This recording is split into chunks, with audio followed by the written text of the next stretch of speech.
Bonjour à tous et bienvenue sur ce webinaire. Je suis Guillaume Hogan, je suis en charge de la partie avant-vente chez Alzo et principalement de la partie Cisco. Aujourd'hui, je vais vous présenter les nouveautés Wi-Fi 6 au catalogue Cisco, notamment le Catalyst 9100 avec une petite présentation également du Catalyst 9800. Un petit agenda pour commencer. Donc du coup, le besoin et l'évolution du Wi-Fi. Présentation des gammes, je vous le disais, donc Catalyst 9100 et 9800, et un petit point également sur le nouveau mode de licensing. Le besoin et l'évolution. Comme vous le savez tous, clairement, le Wi-Fi devient aujourd'hui un mode de connexion à part entière sur le réseau, notamment parce qu'il y a de plus en plus de produits qui ont besoin d'une connectivité réseau, mais qui n'ont pas forcément de connexion RJ45 historique. Aujourd'hui, mon PC portable, clairement, n'a plus ce genre de choses-là. On a de plus en plus de tablettes, on a de plus en plus de smartphones. Il y a de plus en plus également d'équipements industriels qui ont besoin de mobilité, donc qui ne peuvent pas se permettre d'avoir un fil à la patte. Tout ça fait que les produits Wi-Fi deviennent de plus en plus importants et l'environnement Wi-Fi devient de plus en plus critique pour une entreprise. Donc, si aujourd'hui vous êtes consulté par une entreprise qui vous demande de déployer du Wi-Fi et que vous déployez mal ce Wi-Fi, en général, il y a très peu de chances que vous revoyiez l'entreprise pour une seconde passe. Cet environnement Wi-Fi nous permet également d'apporter des nouvelles choses, notamment de la géolocalisation, des flux, du trafic utilisateur, et tout ça va pouvoir également se coupler à du marketing pour des points de vente, ce genre de choses-là. Les usages historiques dans l'entreprise, c'est que voilà, on avait besoin d'accéder à du surf web, à des applications métiers. Certaines industries ont besoin de connecter leurs robots au réseau pour pouvoir dialoguer. On n'avait pas forcément besoin non plus d'être connecté tout le temps et partout. Aujourd'hui, c'est plus vraiment le cas. On a de plus en plus d'applications en temps réel, vidéo, voix. On voit clairement avec la partie Covid, la partie, on va dire, déploiement d'environnement de visio est clairement critique aujourd'hui. On a également de plus en plus d'équipements qui vont venir se connecter sur le réseau, notamment beaucoup de produits IoT, des sons de température, ce genre de choses-là, des gâches électriques, qui vont venir se connecter au réseau et qui n'auront pas forcément de connectique RJ45 historique. Et on a de plus en plus besoin également d'accéder à tout un tas d'applications, qu'on soit sur son bureau ou qu'on soit en salle de réunion, et éventuellement qu'on soit à l'extérieur. Alors évidemment, la notion de la 5G sort complètement du cadre du webinaire là, mais l'idée c'est qu'on a besoin de mobilité et on a besoin de connectivité sans fil. L'évolution du Wi-Fi sur ces 5 dernières années, donc en 2015, Cisco sortait les produits Wi-Fi AC Wave 2, d'accord, donc la deuxième phase de l'adoption du Wi-Fi AC jusqu'en 2017. Et du coup, jusqu'à une bonne partie de l'année 2019, on a commencé à avoir les premiers terminaux et les premières bornes Wi-Fi 6, 802.11 AX. Et là, en fin d'année dernière, et clairement cette année, ça va être une courbe d'adoption qui va être grandissante pour ces nouvelles technologies. Qu'est-ce que le Wi-Fi 6 va nous apporter? Donc, sur les 5 grands points, on va avoir une augmentation de la capacité, une réduction de la latence, une augmentation de la vitesse, une plus grosse densité d'utilisateurs et un gain d'énergie. Le gain d'énergie, pourquoi? Parce que du coup, on intègre des nouvelles fonctionnalités qui vont permettre à des équipements qui sont sur batterie souvent de pouvoir se mettre en veille, d'être là en attente sur le réseau, en attendant que la borne Wi-Fi ait besoin de dialoguer avec lui.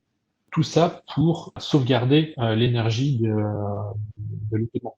Évidemment, s'il est obligé de communiquer tout le temps sur le réseau pour pouvoir garder sa session ouverte, Ça demandera plus d'énergie que de se mettre en veille tout simplement et attendre que quelqu'un lui parle.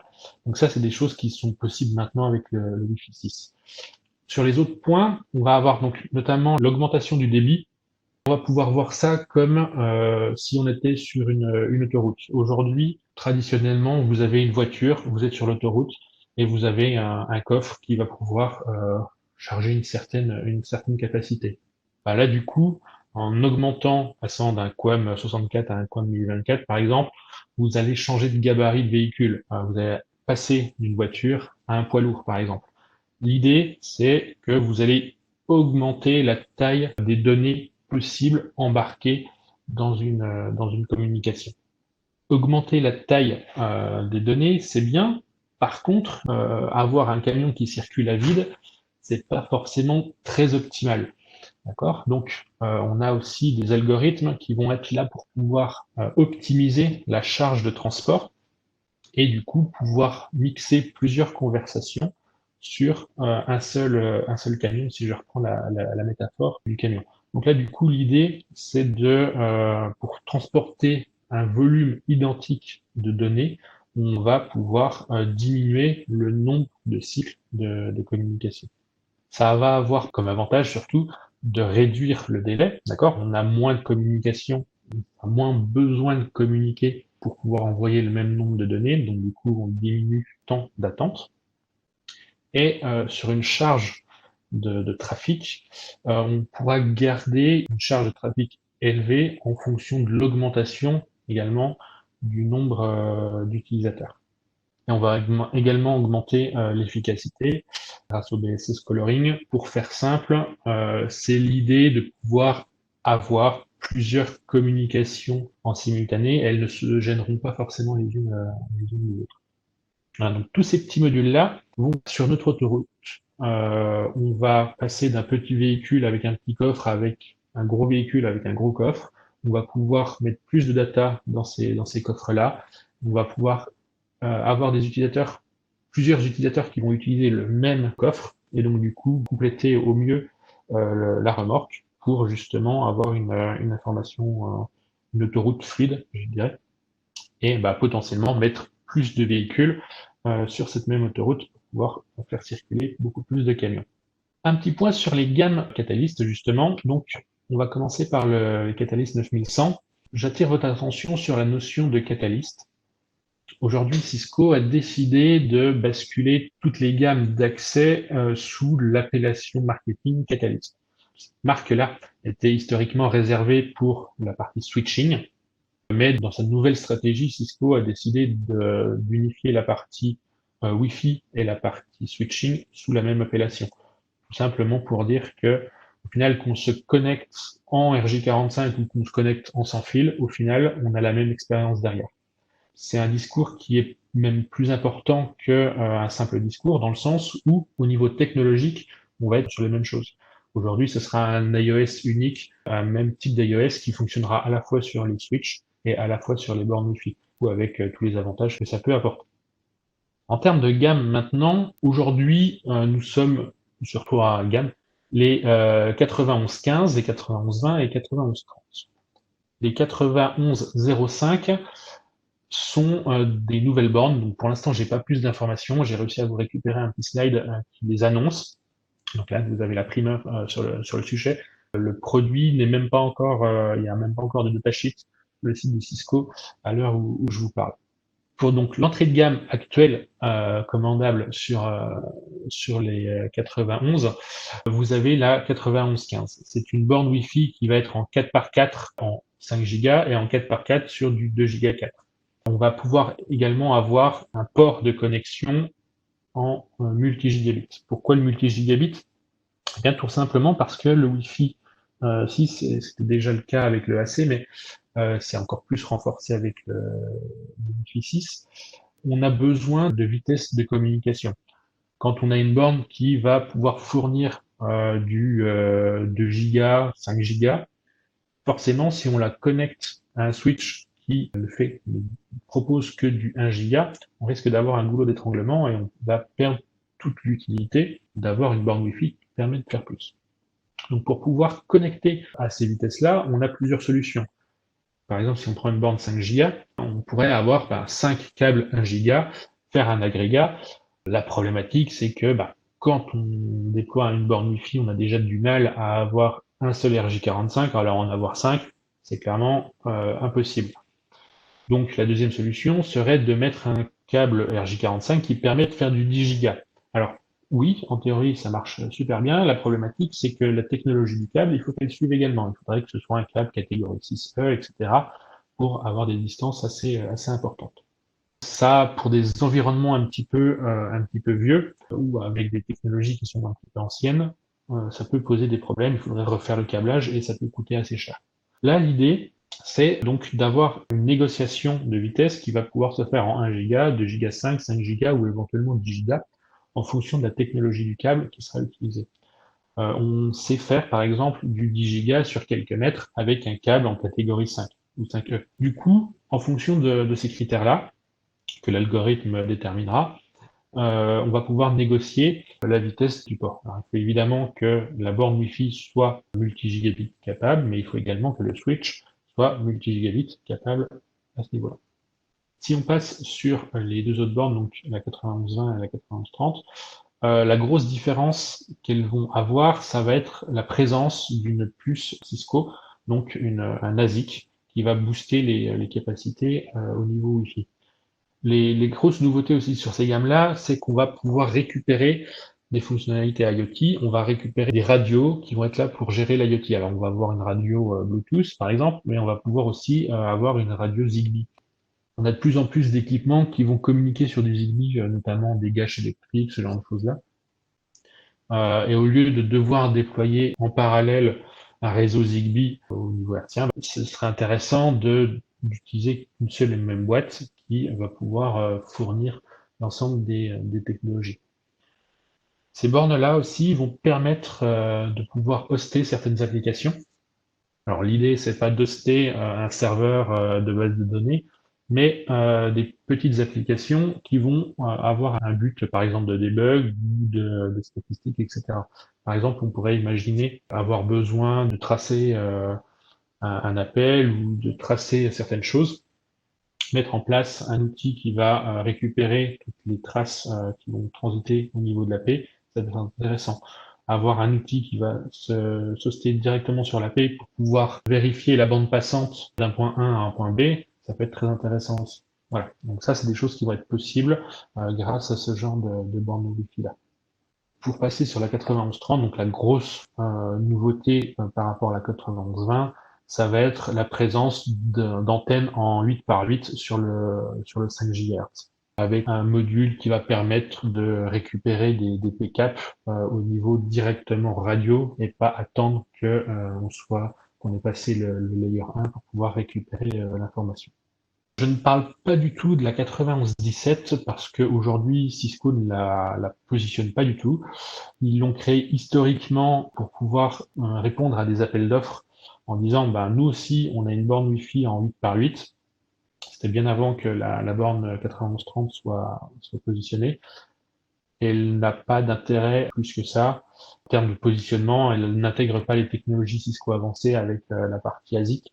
Elle reste sur quelque chose de traditionnel au niveau Wi-Fi. Il respecte juste la norme Wi-Fi 6 à ce niveau-là. Je parlais justement de la ZIC, donc c'est une puce vraiment créée par Cisco qui va venir booster certaines fonctionnalités, notamment la partie DFS, le Zero Weight DFS par exemple. Quand on est dans des environnements près de ports ou ce genre de choses-là, on va avoir des radars, ce genre de choses, qui vont venir envoyer un signal DFS. On va être obligé de couper la communication si jamais les utilisateurs sont sur le canal en question. On va avoir un problème, on va devoir couper et devoir resélectionner un nouveau canal de communication. La problématique, c'est que du coup, la norme impose que c'est 30 secondes, etc. Là, la notion de zéro DFS, c'est une radio qui va venir scanner l'environnement des canaux et qui va savoir à l'instant T quels sont les canaux qui sont utilisés, quels sont ceux qui sont disponibles, etc. Et l'idée, c'est de pouvoir switcher automatiquement, instantanément, si jamais on a cette demande de déconnexion du canal actuel, on va pouvoir récupérer un nouveau canal très très rapidement. On a aussi des l'augmentation des performances sur la partie localisation. On sera plus précis pour la partie localisation. On va avoir également de la partie ROG, WIPS, WIDS. Donc là, on va avoir une radio qui va être dédiée pour faire ce genre d'analyse. Et on va également avoir des fonctionnalités d'optimisation roaming, et notamment aussi sur la partie purement intelligence radio, avec Spectrum Analysis et puis les fameux cleaners de Cisco, qui va pouvoir venir catégoriser les éventuels perturbants sur le Wi-Fi. Par exemple, on a de plus en plus de claviers, de souris qui vont être Bluetooth, donc ça va être éventuellement un perturbant qui ne sera pas forcément, qui n'aura pas forcément un champ d'action très important, mais qui peut être intéressant à prendre en compte.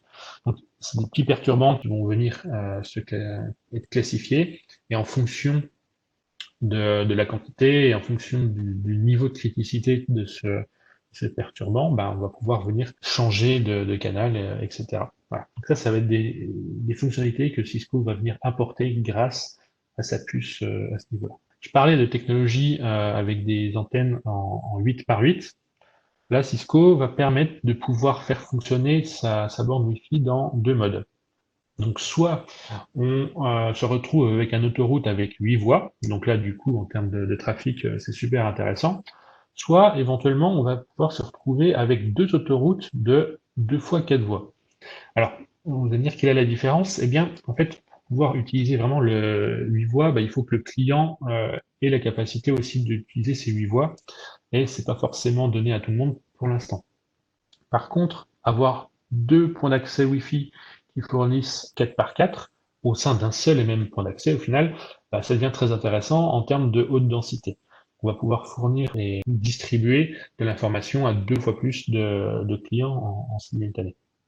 Et évidemment, du 4 à 4 sur la partie de Giga 4. Ce switch va pouvoir être fait directement au niveau software et à la reprogrammation de la ZIC pour pouvoir du coup basculer d'un mode à l'autre à ce niveau-là. Un petit test de performance que Cisco a réalisé sur un environnement de 1300 m². Donc, sur un design traditionnel, on est en best practice, on est sur une AP tous les 230 m² à peu près. Donc, le test en Wi-Fi 4, 5 et 6, ça nous fait 6 AP pour couvrir les 1300 m². Et on voit clairement qu'en Wi-Fi 4, on est sur une baseline à environ 21 utilisateurs pour la totalité, avec une consommation à 80 mégabits par utilisateur. Vous allez me dire que c'est pas forcément ce qui est très utilisé en normal, mais pour des cas d'utilisation, par exemple de visioconférence ou ce genre de choses-là, on peut assez vite y arriver, même si on n'est pas obligé de faire du 8K évidemment en vidéo. Mais ça donne un ordre d'idée. Donc passer du Wi-Fi 4 au Wi-Fi 5, on a gagné quelques utilisateurs, on a augmenté un tout petit peu la bande passante, mais ça reste très très léger. Par contre, basculer sur le même environnement en Wi-Fi 6, on a quasiment doublé, on a même plus que doublé les performances, et on a un peu plus que doublé également le nombre de connexions utilisateurs qu'on va pouvoir connecter. Dans un environnement haute densité, donc là du coup on va passer d'un nombre d'AP à 110 mètres carrés, enfin 110 mètres carrés par AP versus 230, donc on va juste doubler le nombre d'AP.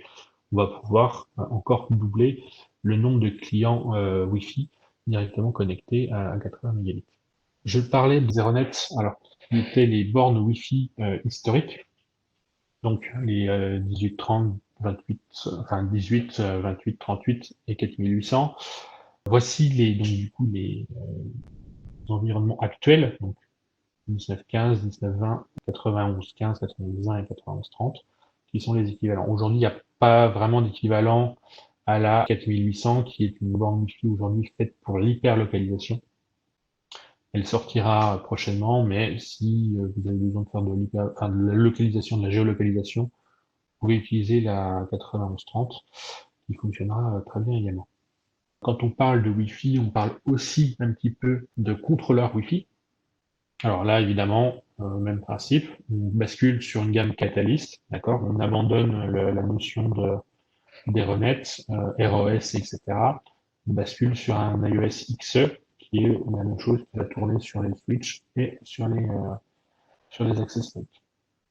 trois modes principaux de déploiement de l'embarqué. Donc, ça existait déjà sur la gamme Aeronet avec la partie Mobility Express. Donc là, c'est le même principe, mais appliqué aux nouvelles gammes. Donc là, du coup, on sera sur des déploiements à une centaine d'AP maximum, avec des fonctionnalités, des besoins relativement light en termes de performance à ce niveau-là. Et ensuite, on va pouvoir déployer donc un vrai contrôleur Wi-Fi, entre guillemets, soit en mode appliance, quand on a besoin de haute disponibilité et du hardware dédié pour faire ce genre de choses-là, soit en mode virtuel. Et le mode virtuel, du coup, intègre une nouvelle fonctionnalité qui va être la notion de public cloud et de private cloud. Le private cloud, c'est tout simplement hébergé sur du VMware, du KVM ou de l'Hyper-V. La partie public cloud, on va pouvoir héberger la même chose sur du AWS ou du Google Cloud. En termes de sizing et de positionnement produit, voilà à quoi ça peut correspondre. Donc sur des environnements à petite densité en termes de nombre d'AP, donc soit on reste sur du wireless embarqué, enfin du contrôleur embarqué sur la borne directement, soit on bascule sur du matériel, donc C9800L. On peut le déployer également sur un switch directement.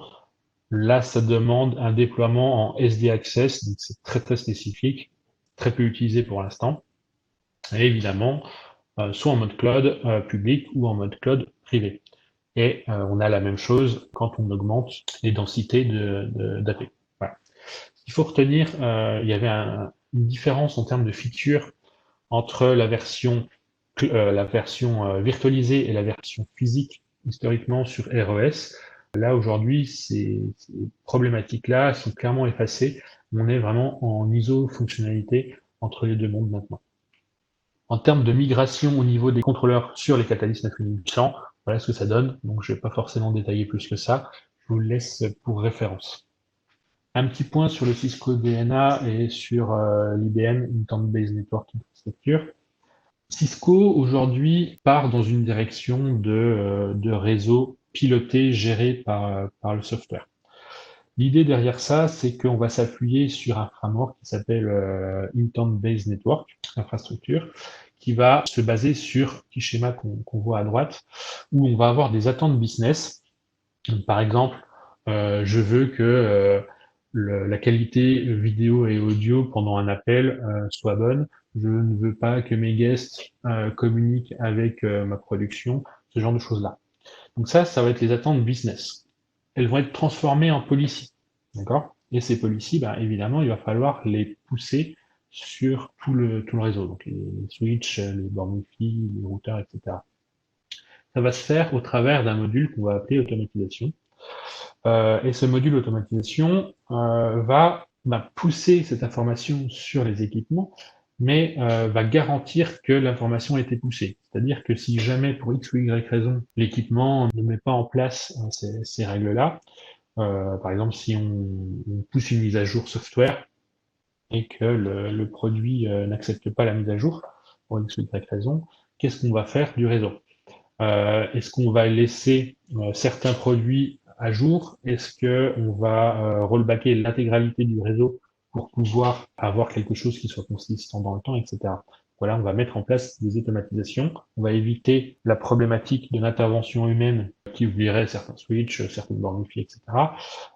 Et du coup, on va rester sur un état stable du réseau grâce à l'automatisation.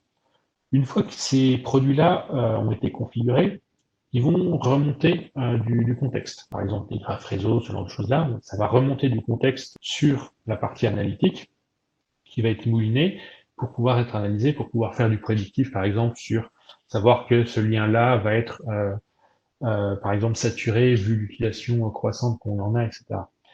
Cette partie analytique-là va fournir ce qu'on appelle la partie assurance, donc va nous permettre de faire du prédictif, ce genre de choses-là, mais va également nous permettre de vérifier que les policies qu'on a appliquées ont bien été respectées et que c'est pas du flanc qu'on a paramétré, si je puis dire. Et là, du coup, au final, la boucle est bouclée. Et tant que on n'a pas de nouvelles attentes, du coup, on va boucler sur ce cycle-là. Ce framework-là, du coup, il est commercialisé, si je puis dire, sous l'appellation marketing Cisco DNA. Et du coup, je reviendrai un petit peu. Pourquoi je vous en parle? En fait, c'est parce que Cisco va mettre en place des licences pour pouvoir débloquer ces features-là. Et on verra un tout petit peu plus tard pourquoi on a besoin de ces licences-là.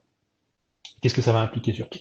Si je fais un bref résumé de ce que je viens de raconter, on va avoir des nouveaux points d'accès Wi-Fi, Catalyst 9100, d'accord?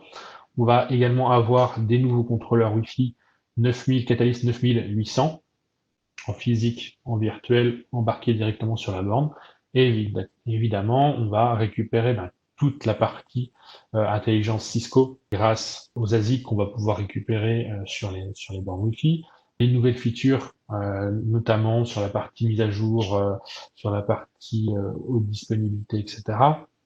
Sur la partie sécurité avec l'intégration du WPA3, de la microsegmentation, etc. Et la partie intelligence où on va pouvoir faire du prédictif, on va pouvoir également faire de l'analyse si jamais on a des utilisateurs qui ont des problématiques, etc. Donc tout ça encadré dans un environnement DNA va pouvoir nous apporter tout un tas de solutions au niveau Wi-Fi. Pour la partie licensing, en fait, on a deux modes de licence sur ces nouvelles bornes Wi-Fi. Quand on achète une borne, en fait, on va devoir choisir si on la fait tourner en Essential ou en Advantage. Si vous êtes un petit peu familiarisé avec les nouveaux Catalyst Switch, vous avez exactement le même principe.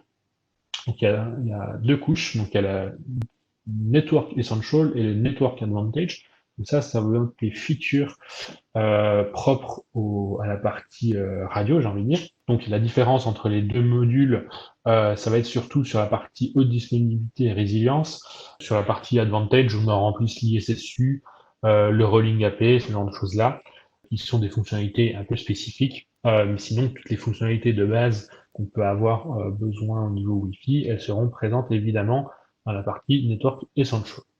Ces licences-là, en fait, elles sont perpétuelles dans le temps, contrairement aux licences Cisco DNA Essential et DNA Advantage. Je vous en ai parlé très brièvement juste avant. La partie automatisation, la partie analytique, etc. Ce sont des fonctionnalités qui n'ont pas forcément attrait à proprement parler à intervenir au niveau du Wi-Fi, mais qui vont venir piloter de l'intelligence, fournir de l'intelligence à ce niveau-là.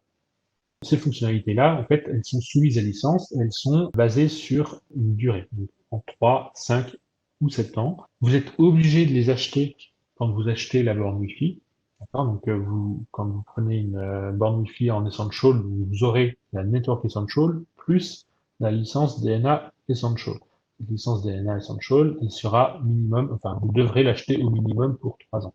Après, si vous décidez de déployer ces fonctionnalités-là dans un environnement DNA avec un DNA Center, etc., tant mieux, vous pourrez utiliser ces fonctionnalités-là. Si jamais vous ne les utilisez pas, au bout des 3 ans, vous n'êtes pas obligé de renouveler ces fonctionnalités. Un petit point également au niveau du licensing vis-à-vis du contrôleur Wi-Fi. Historiquement, on était obligé d'acheter donc une borne Aeronet, on achetait un contrôleur avec un certain nombre d'AP, et quand on avait dépassé ce nombre d'AP, on était obligé d'acheter des licences supplémentaires pour pouvoir appairer de nouvelles bornes sur le contrôleur. Là, aujourd'hui, chaque AP, quand vous l'achetez, elle vient avec une licence pour pouvoir joindre le contrôleur automatiquement. Et cette licence-là, elle est incluse dans le Network Essential ou dans le Network Advantage. Donc du coup, elle est perpétuelle avec la borne. J'en ai fini avec cette petite présentation. J'espère que ça vous aura plu. Ça durera à peine plus longtemps qu'une trentaine de minutes. Voilà, ça permet de vous présenter un petit peu succinctement les nouvelles gammes Wi-Fi. Merci à vous et bonne journée.